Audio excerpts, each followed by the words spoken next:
Hello, everyone. This is Whitney Well from Star Hearth Astrology, and this is your June 2022 forecast. So in this video, I'm going to go over the major astrological transits of June, and yeah, we're going to sink our teeth into the last 2/3 of Gemini season and the first week of Cancer season. So we are in Gemini season. I am feeling the Gemini season vibe so much, and I don't know if it's because this is my solar year, so my sun is the perfected planet of the year. The sun went into Gemini. I'm an Aquarius rising, so that's my fifth house. And the fifth house is about fun, it's about playfulness, it's about creativity, it's about risk taking and not taking things too seriously. And it's almost like I woke up out of the long, dark Pacific Northwest winter to be like, oh my gosh, like something besides Saturn exists. Let's have fun. Let's get creative. Let's do things that we enjoy. Let's connect with people. So definitely felt like this kind of like eruption into Gemini after a long, maybe like 3-year winter of Saturn. Which also might be, Saturn getting more than 10 degrees away from my ascendant, still in my first house, still in the Saturn transit, but backing off of some things. So yeah, let me know how it's feeling for you guys, because I'm like, whoa, this is fun. Or maybe it's Jupiter in Aries, just bringing back the enthusiasm. I love Jupiter in a fire sign. So fun. Okay. So this week, in terms of the broader astrology of 2022, this month, is one of the quieter ones. Really, and maybe the only quiet one. I don't know. It's just, there's not a ton of big transits happening. We just got out of a really crazy month of May and a pretty exciting April. We're looking into a much more complicated July and August. But June is kind of like, this is the time to get your summer fun in, because things are going to get a lot more complicated astrology wise as we get later into the summer. And this one is fairly straightforward.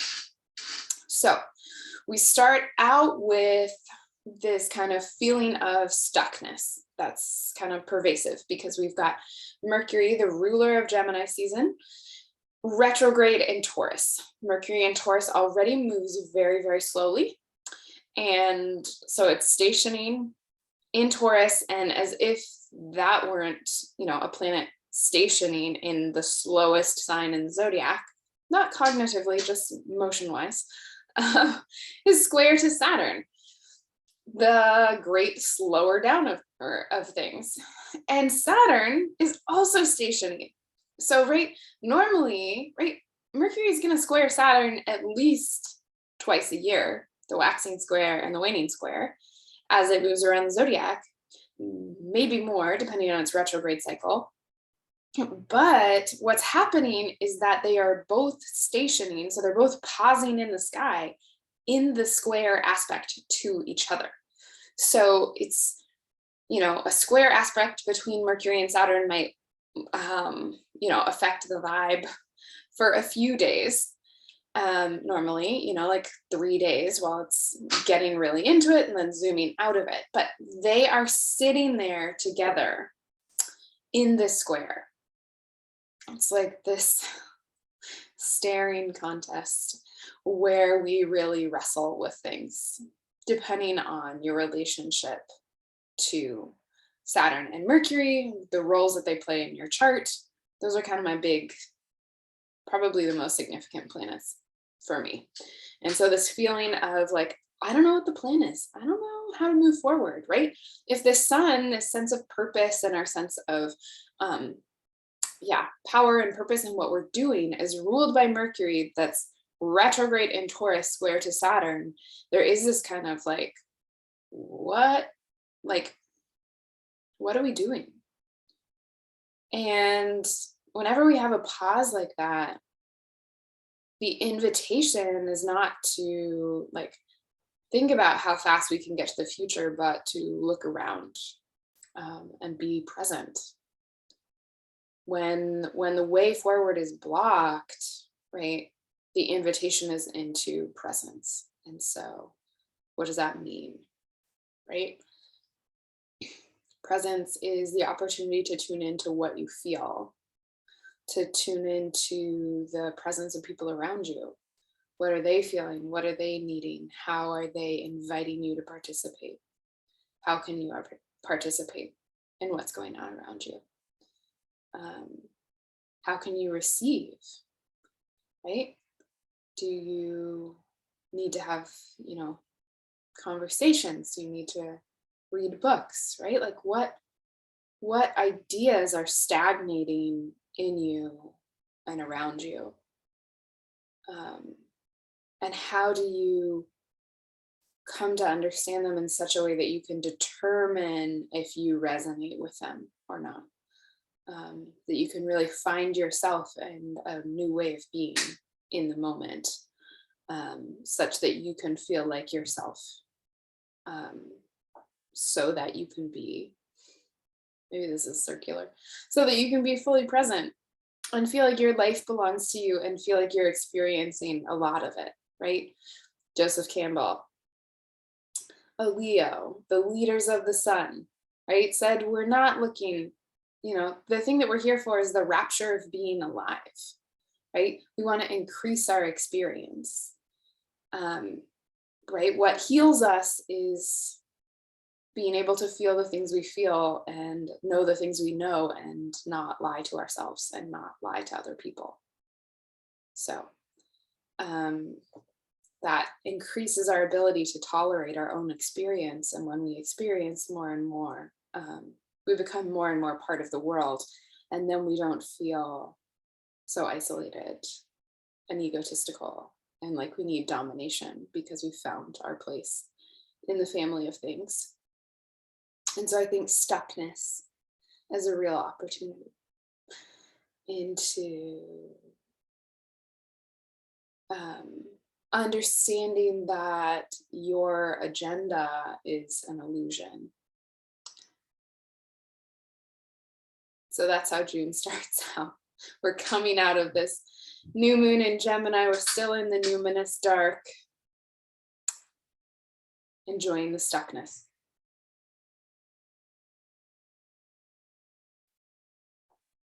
I can hear something dripping in my fridge. Couldn't find anything. The numinous dark is an unnamed drip in the fridge. Okay, weird.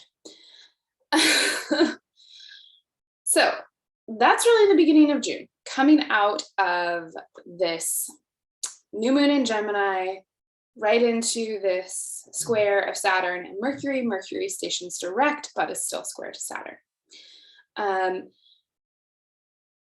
Not a lot of stuff happens. On the 10th, things start to pick up again. So really the first 10 days, like rest, chill, be invited into your process.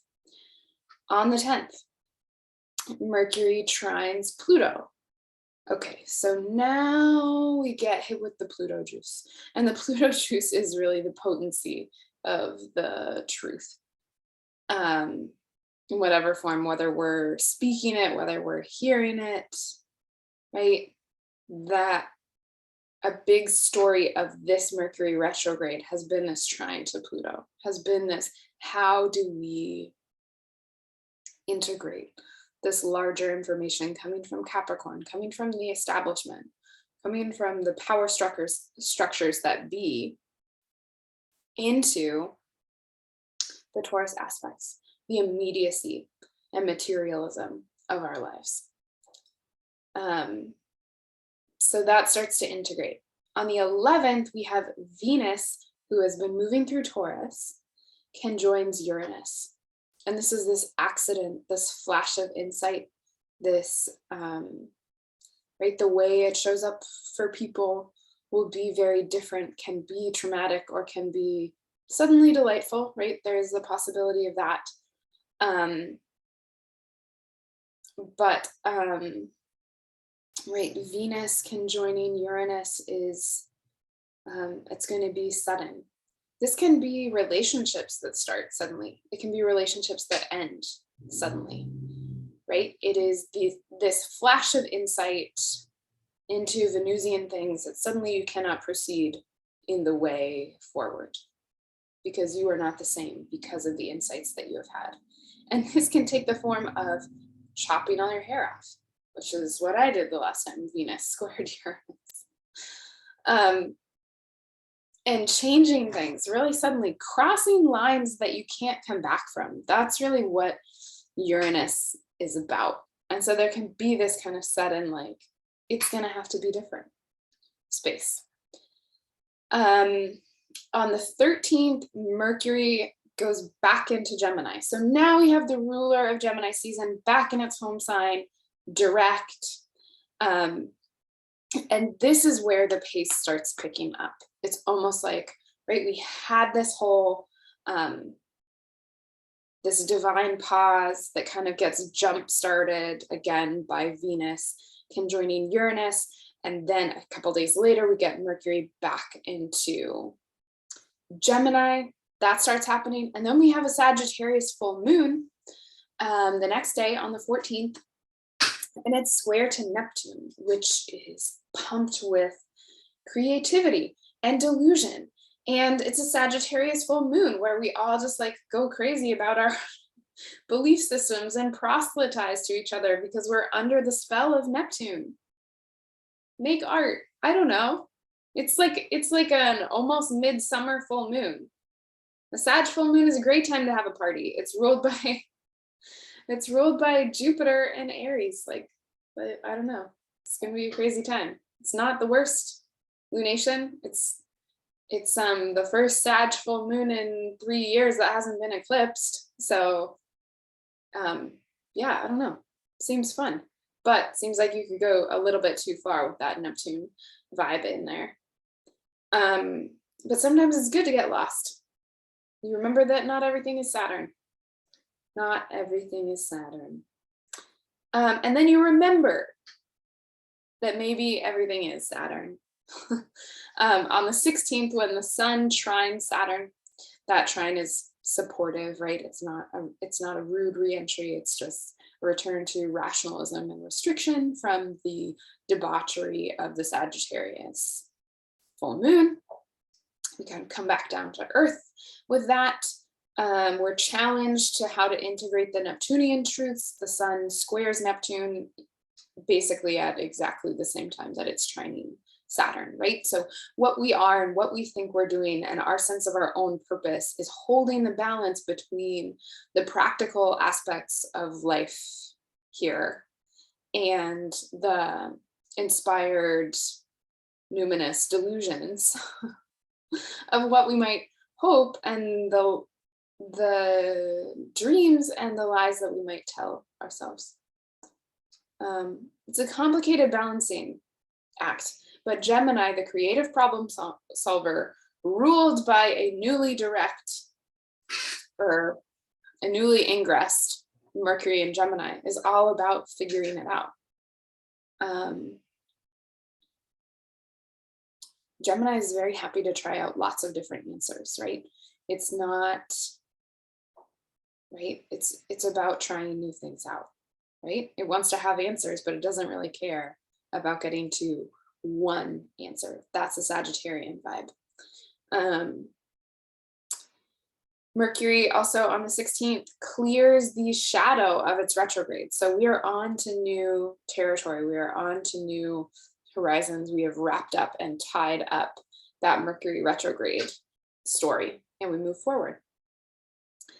On the 18th, we come to terms. So this is really the party ender transit of the month. Venus square Saturn. It is, right, we kind of get lit on fire with Venus conjoining Uranus on the 11th, and over the next week kind of, go through this whole process of things accelerating. And then Venus hits the square to Saturn and comes back down to Earth. And Venus Saturn aspects are really, really lovely for making commitments, for deciding what is actually a priority and what isn't. And right, like for figuring out what you're really going to try and do and what you really care about doing. So I think these are wonderfully clarifying aspects. We also have Venus in rulership, Saturn in rulership. Saturn's in the overcoming position. So, right, I mean, the reality is going to win out over desire, but it does ultimately, in our logical way of doing things or thinking about things. In other ways, it doesn't. On the 21st, we have the summer solstice and the sun enters Cancer. So on the day of the greatest light, the sun enters to the sign of the moon, the receptive, generative, Cancerian space. And we begin a whole new vibe of coming together, of family time, of connecting with the Cancerian parts of our charts, what they look like, how it feels to be inside of them. On the 22nd, we have Venus going into Gemini. So the next day, she gets more playful, she gets more social. Suddenly it's not about comfort in as much as it is about games. I always think of Venus and Gemini as the board game Venus. This is where we really want to play with our intellects, experiment with strategy, stay up too late, laugh with our friends over board games. So yeah, have some fun with that one. Finally, we have, just double check on this. Yeah, the 28th is kind of the big closeout of June. And it is the Cancer new moon, which I kind of think of as like the moon's birthday. It's like the new moon, the moon's new moon. One of the like squishiest days of the year, feels like. Neptune stations retrograde and the sun squares Jupiter. So that is a complicated number of things to be happening, right? We've got the sun squaring Jupiter on the day of the new moon basically means the new moon is in a square to Jupiter, right? A new moon in Cancer can pull really, really inward, can be quite insular. Jupiter in Aries is like, but this is what we're doing. I don't want to sit at home. And so there can be this tension of maybe feeling frustrated, like if we retreat, then we're losing momentum. Cancer has a lot of momentum. It just, right, like Cancer has gestational momentum. It's creating things in the dark, in the fluid dark, right? It's not necessarily Aries. It's not like running out to champion them and fight for them. It participates with them a lot more, right? Which is the difference between the moon and Mars. The moon is gluing everything together, not in the Venusian sense of desire, but in the sense of attachment and interdependence. And Mars is cutting things apart, Aries, which also leads to individuality. And so there's this draw for connection versus Jupiter and Aries being like, but I have to do my own thing. Neptune stationing retrograde in the background, right, is, is I think just really offering very potent dreams during this new moon time. And that, wraps up and closes out June on a sleepy note. July begins with hellfire with Mars square Pluto on July 1st and begins a much more complicated month. Things start moving into Leo and start squaring Uranus, and the July-August astrology really sets the stage. I mean, serves as a big action and sets the stage for the rest of the year. So enjoy this June, rest, chill out, play some board games. And I'll be back next month and throughout the month. Thanks for watching.